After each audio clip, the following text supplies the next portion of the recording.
បាទសូមលំអរកាយគោរពបាទសម្ដេចទ្រង់អាយដាមបាទលោកប្រុសលោកស្រីលោកយាយលោកតាបាទបងប្អូនកុមារាកុមារីជាទីគោរព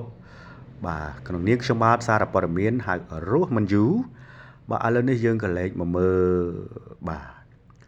ការយកចិត្តទុកដាក់របស់លោកពូមេឃុំណា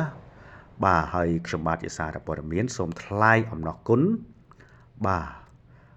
លោកពូមេឃុំបាទសំរងបាទរស្មីឃុំអង្គប៉ប៉ែបាទអញ្ចឹងហើយណាដែលលោកពូបានចោះទៅសួរសុខទុក្ខបាទគេថាជនពិការភាពដោយសារគ្រោះថ្នាក់ចរាចរណ៍បាទក្នុងនាមខ្ញុំជាសារព័ត៌មានសូមអរគុណមែនទែនលោកពូបាទអញ្ចឹងហើយប្រជាពលរដ្ឋលោកចង់បានអញ្ចឹងបាទចង់បានបាទលោកពូមេឃុំដែលយកចិត្តទុកដាក់ជាមួយនឹងបាទប្រជាពលរដ្ឋកំពុងតែមានការខ្វះខាតមានជំងឺអាសន្នអន់ក្រហ្នឹងគឺ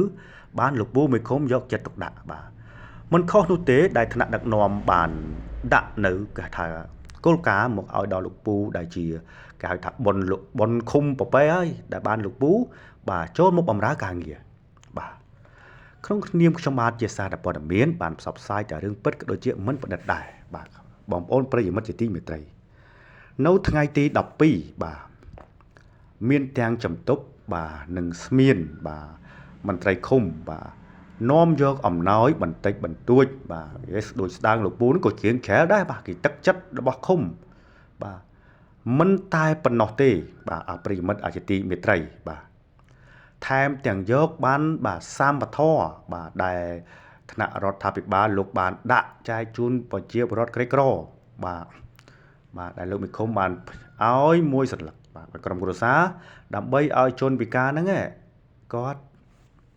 បាទទៅពេទ្យដោយមិនគិតលុយបាទក្នុងនាមខ្ញុំបាទជាសារព័ត៌មានដល់តែពេលឃើញអញ្ចឹងប្រិយមិត្តជាទីមេត្រីហើយបាទគឺមិនសរសើរមិនបានទេបាទអញ្ចឹងក្នុងប្រជាជនអង្គប៉ប៉ែបាទសូមថ្លែងអំណរគុណយ៉ាងជ្រាលជ្រៅចំពោះលោកបាទពូមេឃុំទាំងមន្ត្រីឃុំបាទមន្ត្រីភូមិបាទសូមឲ្យលោកពូមានសុខភាពល្អបាទប្រញ្ញាស្វៀងវៃបាទតិចតិចុំក្នុងរដូវចូលឆ្នាំចិននេះជួបតែលៀបសំណាងបាទខ្ញុំសូមអរគុណដល់ថ្នាក់ដឹកនាំដែលបានដាក់លោកពូមេឃុំបាទគេហៅថាថ្នាក់ដឹកនាំណាដាក់បាទដែលគេហៅថាដូចទេវតាប្រទានក្នុងឃុំអញ្ចឹងដោយសារតែមានទេវតាទៅមានថ្ងៃនេះបាទអញ្ចឹងហើយខ្ញុំបាទតែងតែជឿទុកចិត្តលើបាទទេវតាជានិច្ចបាទខ្ញុំបាទជាសារព័ត៌មានអរគុណមែនតើដល់លោកពូមេឃុំបាទប្រជាពលរដ្ឋលោកចង់បានអញ្ចឹងចង់បានដោយលោកពូអញ្ចឹងបាទនឹងហើយគេហៅថាទឹកចិត្តលោកពូមេឃុំដែលជាឪពុកម្ដាយរបស់បាទភូមិឃុំបាទមិនលោកពូមេឃុំទៅអង្គុយទៅលើកៅអីណាប្រិយមិត្តបាទគឺនេះគឺចុះមើលប្រជាពលរដ្ឋតាមភូមិឃុំដែលមានការខ្វះខាតអញ្ចឹងទៅបាទជាពិសេសនឹងបានសម្បធរបាទបានសម្បធរហ្នឹងគឺយកទៅចែកជូនដល់បងជនពិការដែលគ្រោះថ្នាក់ចរាចរណ៍ហ្នឹងនៅថ្ងៃទី12ខែកុម្ភៈឆ្នាំ2026យើងនេះបាទជាទឹកចិត្តដ៏ល្អបំផុតដែលខ្ញុំបាទជាបាទប្រជាជនក៏ដូចជាប្រជាជននៅក្នុងឃុំប៉ប៉ែនេះគឺថ្លៃអំណរគុណលោកពូមេឃុំមែនតើបាទដែលជានិច្ចការដែលលោកពូបាទ